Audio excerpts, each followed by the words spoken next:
حضور علیہ الصلوۃ والسلام یتیم ہونے کے باوجود یتیم پرور تھے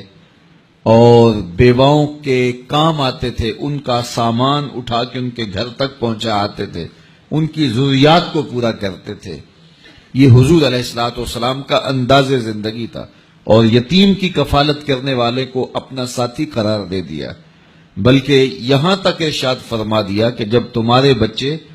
اور یتیم اکٹھے کھیل رہے ہوں تو اپنے بیٹے کو آواز دینی ہو تو اس کو بھی بیٹا کہہ کے نہ پکارو،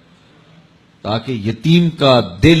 دکھی نہ ہو جائے، آج میرا باپ ہوتا تو مجھے بھی بیٹا کہہ کے پکارو۔ تو وہ معاشرہ کتنا ناہموار معاشرہ ہوتا ہے جس معاشرے کے اندر یتاما کی تکریم نہیں کی جاتی۔ اگر آپ کسی کی مدد بھی کرنا چاہ رہے ہیں تو آپ اس کو تکریم کے ساتھ اس کی مدد کریں کہ اس کی عزت نفس مجروح نہ ہو۔ یہ میں پچھلے دن ایک تصویر دیکھ رہا تھا، کوئی 10-15 کلو کا آٹے کا توڑا ہوگا اور 7-8 آدمی اس کو ہاتھ لگائے ہوئے تھے اور ایک خاتون وصول کر رہی تھی، اور کسی اخبار میں وہ تصویر چھپی۔ میں کہتا ہوں کہ اگر اللہ نہ کرے تمہاری بیٹی کو یوں مجبور ہونا پڑ جائے تو کیا تم یہ گوارا کرتے ہو؟ تو جب تم خود گوارا نہیں کرتے تو کسی کی بیٹی کو تشہیر کی مہم کیوں بناتے ہو؟ میرے اور آپ کے آقا و مولا نے ارشاد فرمایا، وہ شخص جس نے صدقہ کیا اور دائیں ہاتھ سے کیا، بائیں کو بھی خبر نہیں ہوئی، قیامت کے دن جب کوئی سایہ نہیں ہوگا اس شخص کو اللہ اپنے عرش کا ٹھنڈا سایہ عطا فرمائے۔ تو جہاں کسی کی عزت نفس کا معاملہ ہو تو وہاں اخفاء افضل ہے۔ تو بات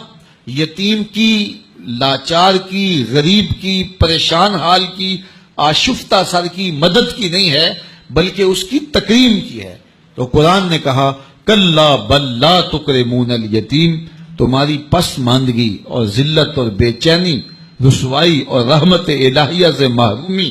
اور عذاب الہی کے مسلط ہونے کا سبب یہ ہے کہ تم نے یتیم کو تکریم نہیں دی ہے، یتیم کو عزت نہیں دی ہے، اس کو وقار سے نہیں رکھا ہے۔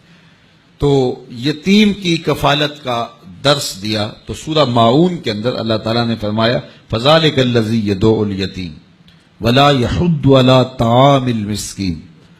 اور مسکین کو کھانا کھلانے کی تحریص نہیں دلاتا، کسی کو آمادہ نہیں کرتا، کسی کو ابھارتا نہیں ہے۔ اس میں 2 چیزیں بیان ہوئی ہیں، ایک تو یہ ہے کہ یتیم کو کھانا کھلانا، مسکین کو کھانا کھلانا، لاچار کو کھانا کھلانا اگر توفیق ہو تو از خود پیش کرے، لیکن اگر یہ توفیق نہیں ہے تو بندہ اس سے بری ذمہ ہو جائے کہ مجھے تو توفیق نہیں ہے، میں کیوں کروں، میں تو استطاعت نہیں رکھتا اور میں منہ پھیر کے چلا جاؤں۔ نہیں، یہ لفظ بتا رہا ہے کہ اگر تم خود استطاعت نہیں رکھتے، اس کی تڑپ اور اس کا درد محسوس کرو اور کسی ایسے شخص تک اس کی آواز پہنچاؤ جو یہ کام کر سکتا ہے۔ اللہ تعالیٰ نے مذمت کی ہے کہ اگرچہ استطاعت نہیں بھی رکھتا لیکن آنکھیں بند کر کے گزرا کیوں ہے؟ وہ کسی مالدار کے پاس جاتا اور اس کو کہتا میری گلی میں ایک مسکین سسک رہا ہے، ایک بیوہ کی بچیاں جوان ہیں اور ہاتھ پیلے کرنے کے لیے اس کے پاس کچھ میسر نہیں ہے، ایک مقروض قرض تلے دبا ہوا ہے، ہسپتال کے اندر ایک شخص تڑپ رہا ہے، دوائی کے پیسے نہیں ہے، تو وہ خود اس کا سفیر بن جاتا اور لوگوں کے پاس جاتا اور جا کے تحریص دلاتا وَلَا يَحُضُّ عَلَىٰ طَعَامِ الْمِسْكِينِ، تکذیب آخرت کرنے والوں میں سے جو ہے وہ اس شخص کے رویے کو بھی گنا گیا، شمار کیا گیا جو لوگوں کو ترغیب نہیں دلاتا، اور جو لوگوں کو توجہ دلاتا ہے اس کے بارے میں فرمایا گیا الدال علی الخیر کفاعلہ، جو کسی اچھائی کی طرف رہنمائی کر دے وہ کرنے والے کی طرح ہوتا ہے۔ جس شخص نے وہ نیکی کی اس کی ترغیب سے جتنا ثواب اس کو ملا اتنا ہی ثواب میرا رب اس کو بھی عطا کرتا ہے۔ تو کسی دکھی، کسی لاچار، کسی مجبور کی مدد اور اس کی نصرت اور اس کی اعانت کے لیے کسی کو ترغیب دلا دینا یہ انسانیت ہوتی ہے،